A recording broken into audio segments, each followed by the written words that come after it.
Last fall, my car disappeared into thin air, and I found myself in the middle of one of the most complicated and expensive bureaucratic nightmares ever. It's a mystery that involves the Montreal police, the municipal court, the parking authorities, bailiffs, and some guy we'll call Jean. I'm Eve Parker Finley, and today we're solving the mystery of my missing car.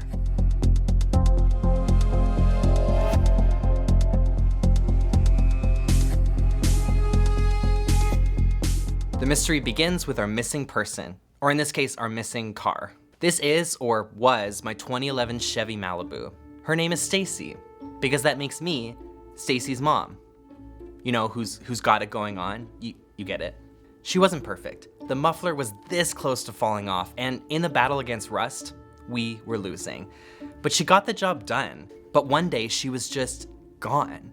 My friends and I searched all the places I usually park, and we couldn't find her anywhere. But a car just doesn't disappear into thin air. So what happened? The answer will shock you. Let's investigate. We need some theories. Anyone who's driven in Montreal is familiar with the complicated rules around parking, street clearing, snow removal, and the consequences if you don't move your car in time. That brings us to theory number one. Maybe the car was towed. In Montreal, there's a website people can consult to see if their car has been towed. I checked the website and no record. Well, okay, there was one record from the previous year where my car was towed because of snow removal. I told you, I'm familiar with the consequences.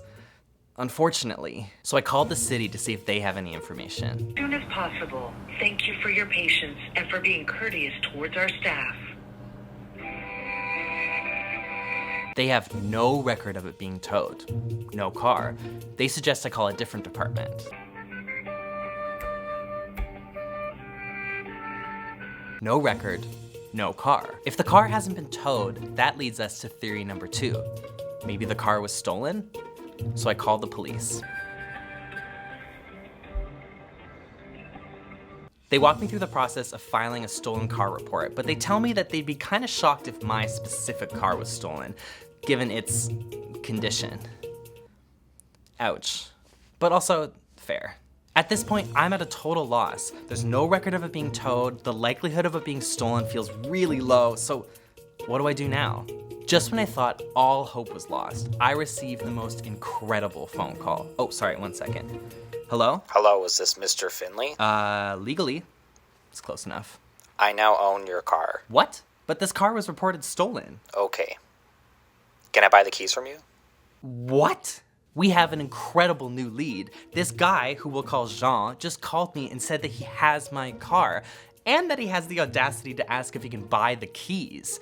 So I call the police and tell them, and they tell me there's nothing they can do. I don't know. Call him? Incredibly, a number of weeks go by before any other developments happen. There I was, stewing about Jean and how he had my stolen car. Or so I thought. That's when I received another incredible phone call. Oh, sorry, one second. Hello? Hello, this is the police. We know what happened to your car. Yeah, that guy Jean has it from the person who stole it. Nope, wasn't stolen. It was impounded by a bailiff. What? It turns out my car had been impounded by a bailiff. That's what I just said. What the hell is a bailiff? Bailiffs, for those who are unfamiliar, are officers of the court that are empowered to carry out court orders. They're often involved in seizing assets and settling debts and other situations. In Quebec, incredibly, if your car is impounded for more than 10 days, they sell off your car. And they use the money to pay themselves back what you now owe them for your car having been impounded. But why was my car impounded? In the end, it all came down to one of these. A parking ticket. I had one, I'll say it again, one old parking ticket, which is on me, admittedly, and that was the initial justification for impounding my vehicle. But wait, how come this is the first time I'm hearing about this? How come no one, the police, the bailiff, the city, ever contacted me or had any information that my car was impounded? Surely this is not how this system is supposed to work. Right? I reached out to the city, the Ombudsman de Montreal, my bailiff, and the association representing bailiffs in the province, but no one was available for interview. Most of them actually suggested that someone else would be better suited to providing information. I'm sensing a pattern here. hell am I gonna do? There's still so many questions in my mind about how this happened. How did no one know where my car was, and how come no one contacted me until it was way too late? How was Jean the first person to contact me about my car? Is this happening to anyone else? It turns out, yes, including to some of my friends and colleagues. I had a 1999 Honda CR-V that was towed by the city of Montreal, and it was misplaced, and I never saw it again. I actually went to the impound lot.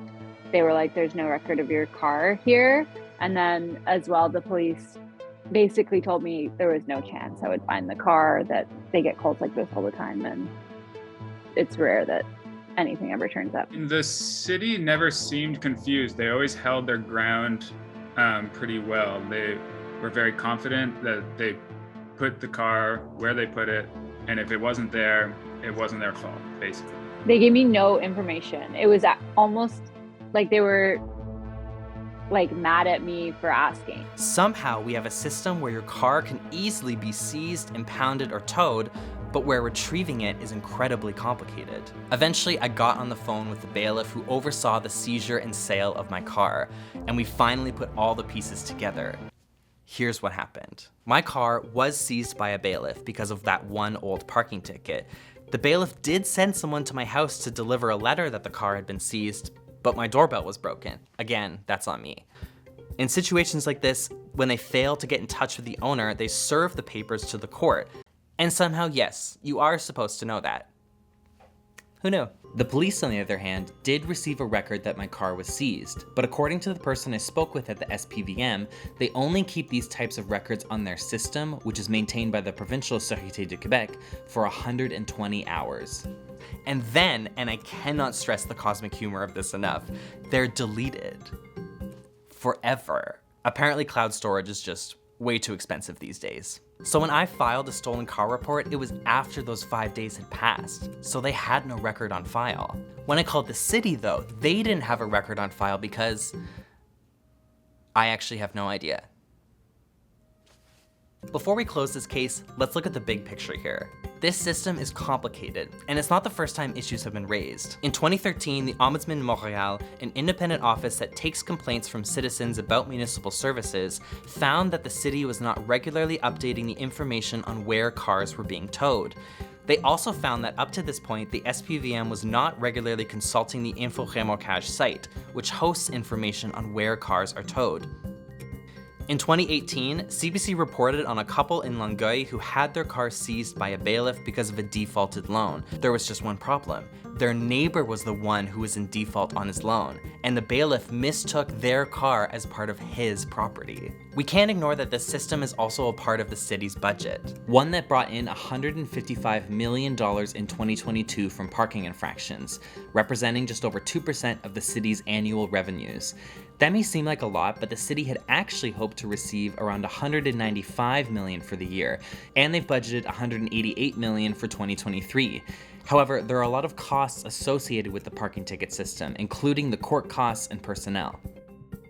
This system also has a very unique place in the economy of used vehicles. These bailiff lots provide cheap cars to willing buyers, like Jean. When I first posted online about looking for advice about an affordable used car, lots of people told me to check out these bailiff lots. Oh, the irony. At the end of it, I lost my car, my license was suspended, and I owed the city $400. But at least we solved the mystery. Case closed. Stacy's gone and I'll never see her again. But you know what? I hope her and Jean are happy. I wonder if he ever got the muffler fixed. Guess that's a mystery for another day. For CBC's Creator Network, I'm Eve Parker Finley. Don't forget to pay your parking tickets.